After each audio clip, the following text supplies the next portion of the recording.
students, teachers, and staff. I had hoped to give this speech to you live, standing on top of a canteen table, but now, just like in spring, here we are again. Over the years, I have learned that self-evaluation is an important part of learning. While the year isn't quite over yet, now is a good time to do a little reflection.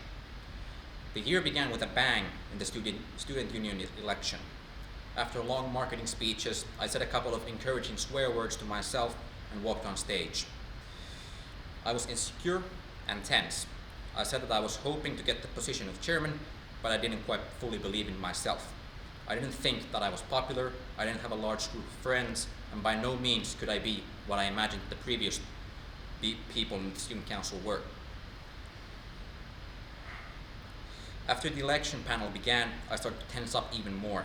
I tried to force something sensible out of my mouth. I guess that some valid sentence did came out. I don't even remember anymore. The next day came a phone call that turned my world upside down.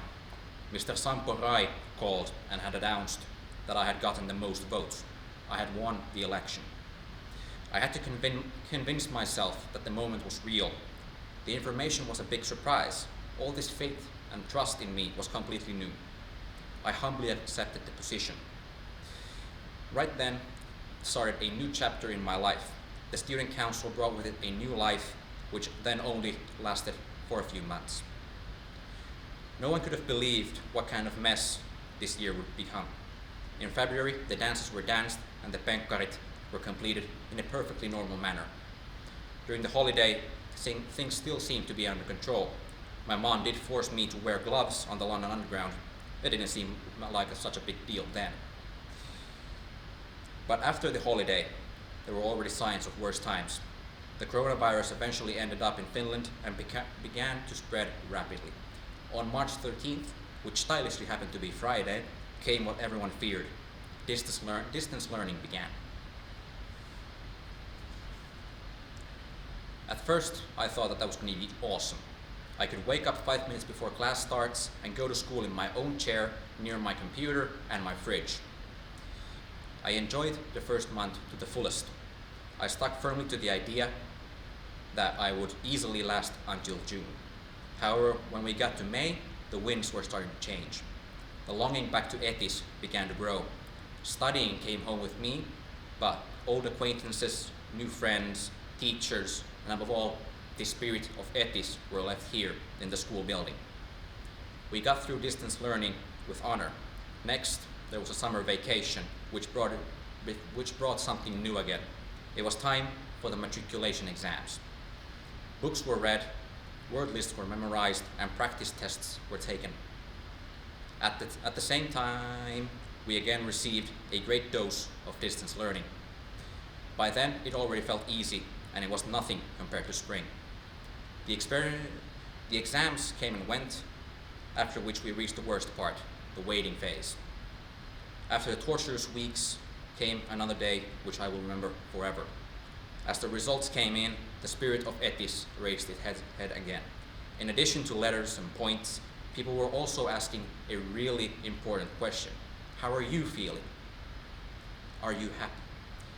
Those who were successful were congratulated. Those disappointed were encouraged. Everyone is still alive. However, now is the present moment. Christmas is approaching and Independence Day is just around the corner. Thanksgiving is not celebrated here in Finland, but now on Saturday is a really good opportunity to reflect on what you are grateful for. This kind of reflection may seem silly or unnecessary to someone, but every now and then it's a good decision to stop for a moment. I am of course grateful for my family, friends, and veterans, and so on, but there's still a lot of gratitude left for those who need it right now the most. As a third-year student, I am grateful to all our teachers who have and still are helping us to get us through high school and towards our dreams.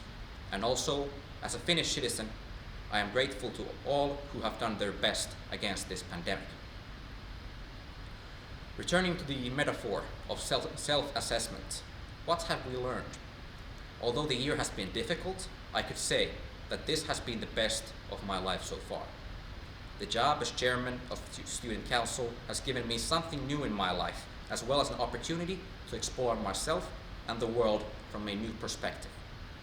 During the first half of the year, I had also gotten to meet many new people with whom I was able to share the joys and sorrows brought on by distance learning and later the third year of high school.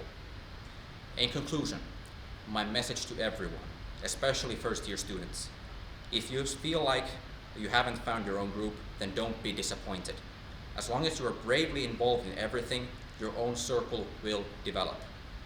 If I had to give this year a grade, despite the pandemic, it will still be a full 10 out of 10. Remember to stay healthy. Happy Independence Day.